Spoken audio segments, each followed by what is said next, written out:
בשביל הקטע הזה אנחנו נצטרך לעבור לאוניברסיטה של טורונטו שבקנדה, ופה אני נכנסתי למחקר שהוא כל כך בסיסי שאפילו המדענים עצמם שואלים מה זה טוב לאנושות? למה שווה לחקור את זה? מה שמדהים במחקר המדעי, אתה יודע איפה אתה נכנס, אתה אף פעם לא יודע איפה אתה יוצא ממנו. מה תגלה בדרך?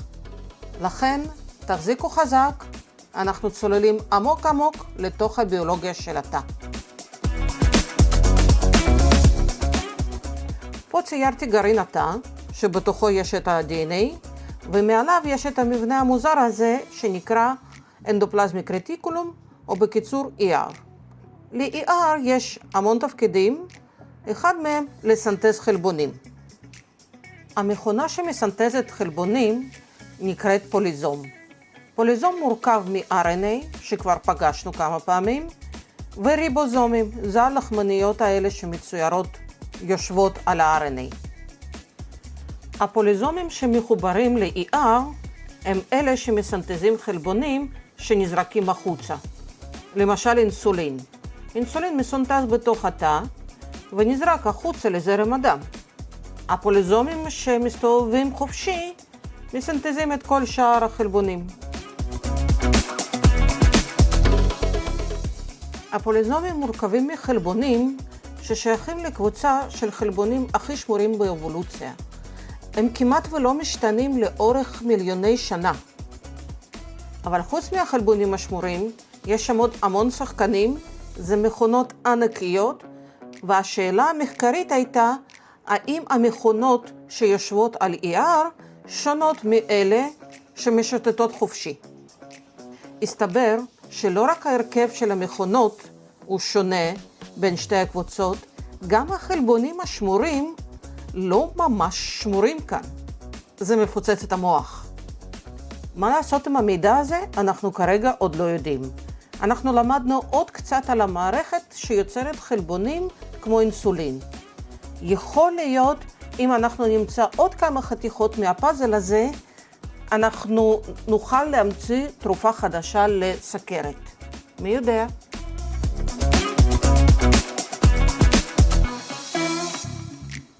אבל עוד לא סיימנו.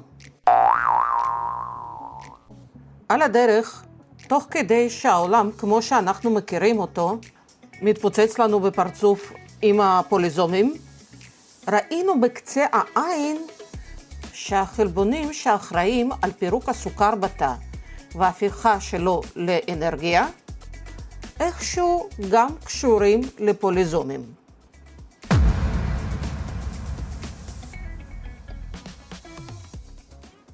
אבל למה?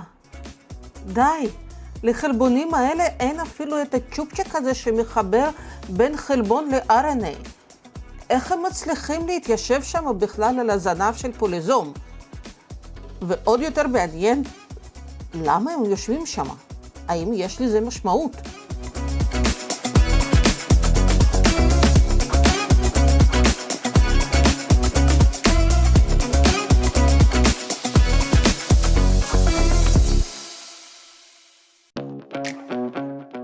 אז לקחתי את הלמה הנצחי הזה וחזרתי לבית חולים רמב"ם, ופה גיליתי שהמשקיעים של בית חולים לא כל כך אוהבים לתת כסף לשאלות קיומיות. תקחי את הלמה שלך ותעשי עם זה משהו מועיל. טוב, מה יכול להיות מועיל בהתנהגות מוזרה של חלבונים גליקוליטיים? החלבונים שאחראים על צריכת סוכר.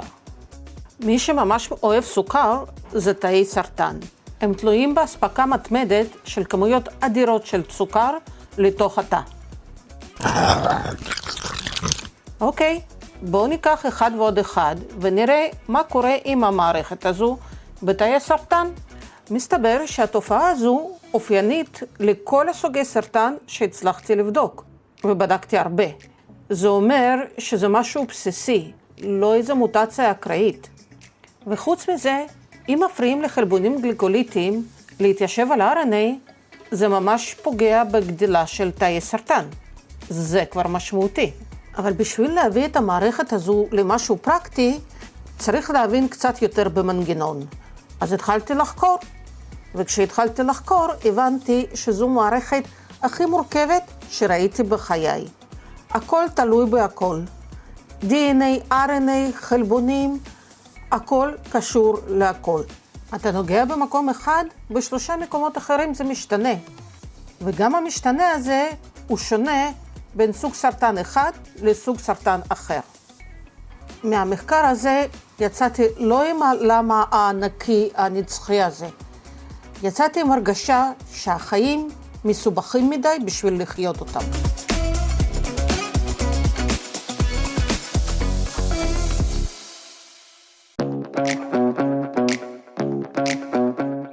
זהו, פרק אחרון, מבטיחה לכם.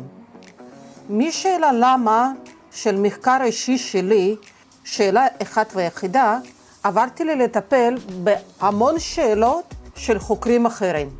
התחלתי לנהל את היחידה ל-Next Generation Sequencing בחברה שנקראת סינתזה, ומה שהיינו עושים שם, היינו קוראים גנומים.